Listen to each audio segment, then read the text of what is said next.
Hi friends, आज मैं nappy बनाना बताऊंगी, वो भी दो तरीके से, दो स्टाइल में। यानी कि न्यूबॉर्न बेबी के लिए बहुत सारे लोग अलग अलग तरह की नैपी बनाते हैं, तो मैं दो तरह की नैपी बनाऊंगी और उसमें जो भी अंतर होता है वो मैं आपको बताऊंगी कि किस तरीके से इसमें क्या फ़र्क है, क्या सही है, क्या गलत है। तो मैंने दो तरीके का कपड़ा ले लिया है और मैंने दोनों कपड़े की साइज़ भी अलग अलग ली है। और एक ये मैंने पहला वाला कपड़ा लिया है, इससे मैं पहले नैपी बनाऊँगी। जो हमारे यहाँ नॉर्मल तरीके से नैपी बनती है वो तरीका मैं आपको बताऊंगी। तो सबसे पहले कपड़े को मैंने ले लिया है, इसकी लंबाई मैंने 16 इंच ली है और लंबाई चौड़ाई इसकी सेम लेनी होती है। तो देखिए चौड़ाई भी मैंने सेम ली है 16 इंच। और जब भी आप नैपी बनाएं तो आपको इस चीज़ का ध्यान देना है कि आपको स्क्वायर में कपड़ा लेना है। जो भी आप लंबाई ले रहे हो उसमें आपको स्क्वायर में ही लेना है, मतलब लंबाई चौड़ाई में फ़र्क नहीं होना चाहिए, बिल्कुल सेम साइज़ का होना चाहिए। तो सबसे पहले नैपी बनाने के लिए ये मैंने एक पट्टी सिलाई की है। इसकी लंबाई मैंने लगभग 3 से 4 इंच तक बनाई है, 3 इंच भी रहेगा तो चलेगा। और चौड़ाई मैंने 2 इंच काटी थी और इसको मैंने फोल्ड करके सिलाई कर लिया है। इस तरीके से एक स्ट्रिप तैयार कर ली है। अब सिलाई करने के लिए सबसे पहले कपड़ा तो हमारा बिल्कुल चौकोर है। अब सिलाई करने के लिए कोई भी साइड से आप इस तरीके से फ़ोल्ड कर सकती हैं, क्योंकि हमारी साइड बराबर है। इस तरीके से भी फ़ोल्ड कर सकती हैं, इस तरीके से भी फ़ोल्ड कर सकती हैं। तो मैंने इसको फ़ोल्ड कर लिया है। अब सिलाई करने के लिए सबसे पहले हम एक कॉर्नर से शुरू करेंगे सिलाई, और वही सिलाई करते हुए हमने जो पट्टी सिलाई की है उसकी भी सिलाई साथ साथ करते जाना है। तो देखिए मैंने यहाँ से कपड़े को फ़ोल्ड कर दिया है और यहाँ से मैंने सिलाई लगाना स्टार्ट किया है और ये सिलाई हमें यहाँ तक करना है। उसके बाद हमें थोड़ा सा रुक के इसको पहले लगा करके सिलाई करना है। तो इस पट्टी को हम अंदर की साइड रखेंगे दोनों कपड़े के बीच में, और यहाँ पर रख करके फिर यहाँ पर हम थोड़ा सा मजबूत सिलाई लगाएंगे कि हमारी ये पट्टी खुले ना, निकले ना। फिर दूसरी साइड हम सिलाई लगाएंगे, लगभग 2 से 3 इंच हम छोड़ देंगे खुला हुआ, वहाँ से हम इसको सीधा करेंगे और फिर हमने पूरी सिलाई लगा ली है। ये सिलाई लगाने के बाद अब हमें इसको सीधी साइड पलट देना है। तो यहाँ से हम इसको सीधा करेंगे और फिर दूसरी साइड से भी, दूसरे कॉर्नर से, दोनों साइड से मैंने इसको सीधा कर लिया है। लेकिन ये इसका कॉर्नर जो है पूरा फिनिशिंग के साथ इसको सेट करना है, तो इसलिए मैंने नुकीला सा एक टूल लिया है, इसको मैंने इस तरीके से सेट किया है इससे। अब ये हमारा चारों तरफ से इसका कॉर्नर फिनिश हो चुका है। अब ये जो खुला हुआ पार्ट है इसको हमें सिलाई लगा करके बंद कर लेना है। इसको सिलाई लगा के मैंने बंद कर लिया है। बंद करने के बाद अब ये जो पट्टी मैंने सिलाई की है इसको यहाँ तक फ़ोल्ड करना है और अंदर की साइड इस तरीके से फ़ोल्ड करके यहाँ पर मजबूत सिलाई लगा लेनी है। तो ये मैंने सिलाई लगा ली है। सिलाई लगाने के बाद इसकी लंबाई नापेंगे। देखिए लंबाई इसकी 2 से 2.25 इंच तक होनी चाहिए। इसकी 2.25 इंच लंबाई है। अब इसको यहाँ से हम ऐसे फ़ोल्ड करेंगे और इसके सेंटर में हम निशान लगा लेंगे।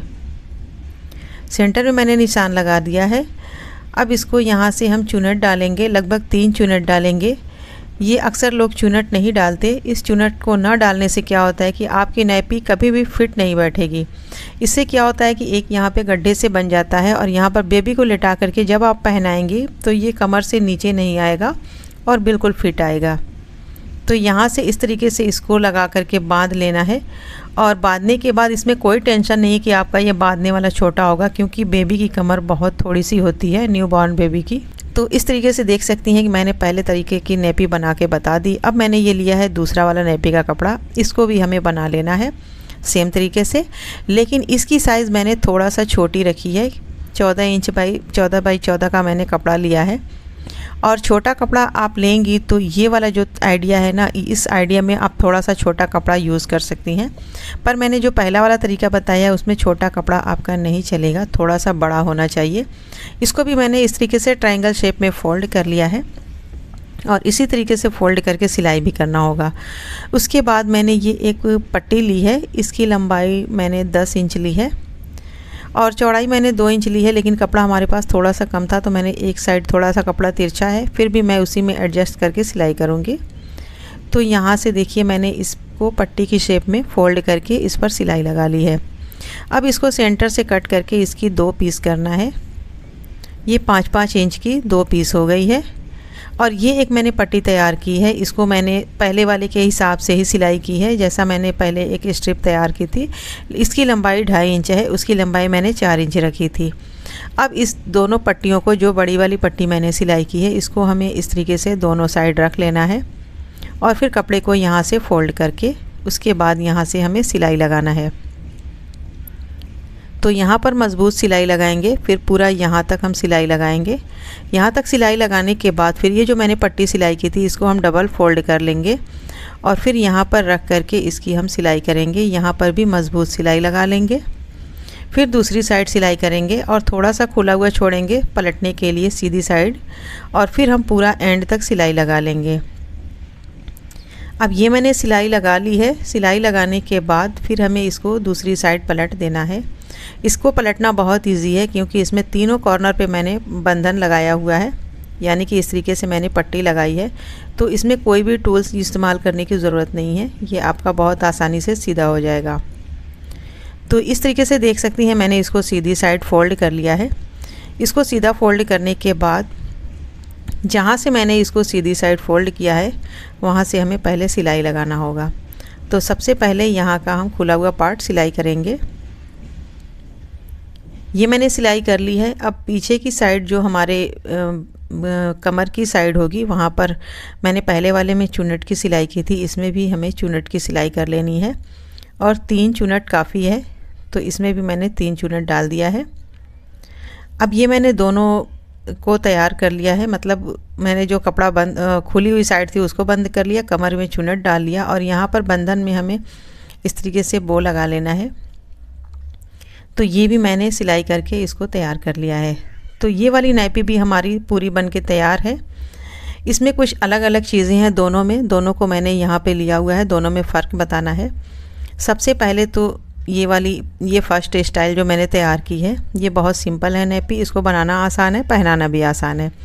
ये स्ट्रिप मैंने लगाई है, इसको बच्चे को पहनाने के लिए इस साइड लेटाना होगा, इस तरीके से इसमें डाल करके इसको बांध लेना होगा। बहुत इजी है, आपको सोचने की ज़रूरत नहीं है कि बेबी के कमर में नहीं आएगा। बेबी की कमर बहुत कम होती है, न्यू बॉर्न बेबी की। तो ये वाला भी बहुत ही कंफर्टेबल है आपको पहनाने में और कहीं से कुछ भी आपका नज़र नहीं आएगा, मतलब आगे साइड का कपड़ा भी छोटा नहीं होगा। अब ये दूसरे वाला पार्ट है, दूसरा नैपी, इसमें मैंने बंधन लगाया है। इसको पहनाने के लिए सबसे पहले आप दोनों साइड से पहना सकती हैं, उस वाले में एक साइड से पहनाना था। बेबी को यहाँ पे लेटाना होगा। इसका कपड़ा मैंने छोटा लिया था और पहले वाले का मैंने कपड़ा बड़ा लिया था। तो इसमें बच्चे को इस तरीके से लेटा देना है और इस तरीके से दोनों बंधन को इसमें डाल करके बांध के पहना देना है। अब देखिए, इसका कपड़ा मैंने थोड़ा सा छोटा लिया है, तो ये बंधन की वजह से क्या होगा कि आपका कपड़ा थोड़ा छोटा भी रहेगा तो चलेगा और इस तरीके से बिल्कुल सही साइज़ भी तैयार होगी। यानी कि दोनों को आप न्यू बॉर्न बेबी से लेकर के 4-5 महीने तक के बच्चे को पहना सकती हैं। दोनों की साइज़ सेम उम्र के बच्चे के लिए काम आएगी। तो दोनों नैपी मैंने बनाया, दिखाया, इसमें अंतर बताया। उम्मीद है कि वीडियो आपको बहुत पसंद आई होगी। वीडियो पसंद आए तो लाइक शेयर ज़रूर करें, हमारे चैनल को सब्सक्राइब ज़रूर कर लें। अगली वीडियो में फिर मिलेंगे, तब तक के लिए अल्लाह हाफिज़।